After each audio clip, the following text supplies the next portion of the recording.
handa kami maglingkod sa hari ng Espanya. Tira, sa ilalim ng Espanya, kayo'y mas magiging malakas. Ngunit may isa pang suliranin. Ang isla ng Mactan, si Dato Lapu-Lapu ay tumatanggi sa aking kapangyarihan. Si Lapu-Lapu ay malakas, ngunit kaya natin siyang kalabanin. Handa ka bang tulungan ka namin sa kalaban sa kanya? Oo, at siguraduhin kong siya'y luluhod din sa harapan ng Espanya.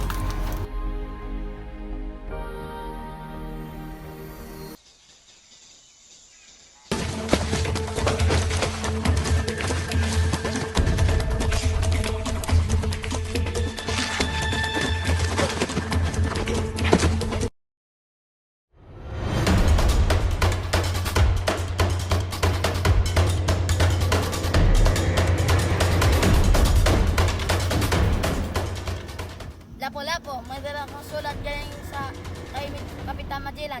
Sumunod kayo sa haring Espanya. Magbinyag kayo bilang Kristyano at kayo magiging ligtas. Hindi kami magpapalupig.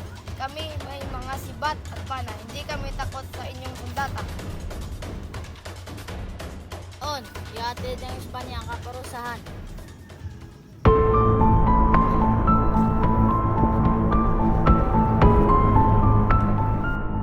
Hindi sa kanilang armas ang ating tagumpay. Ang lupaing ito ay ipakita natin sa kanila ang tapang at ang dugo. Tayo ay magtatagumpay sapagkat ipaglaban natin ang ating kalayaan.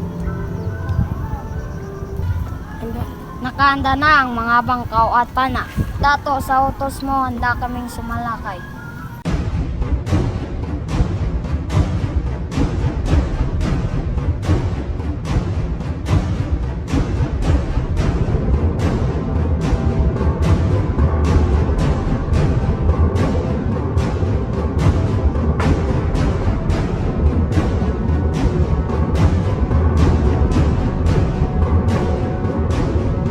Laban para Lapu-Lapu!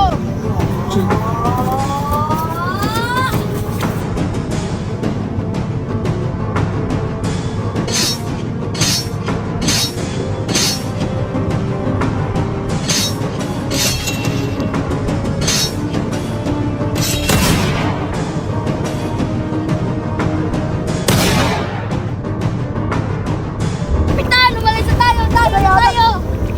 Hindi ako alis hanggang sa huling. Sandali! Umatras na!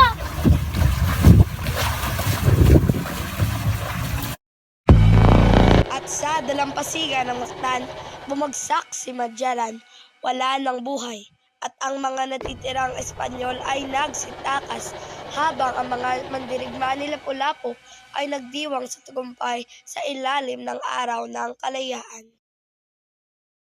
Narito ang inyong kaparusahan, Banyaga. Ang lupain ito ay sa amin at walang sinuman ang makakapag-alis sa amin dito.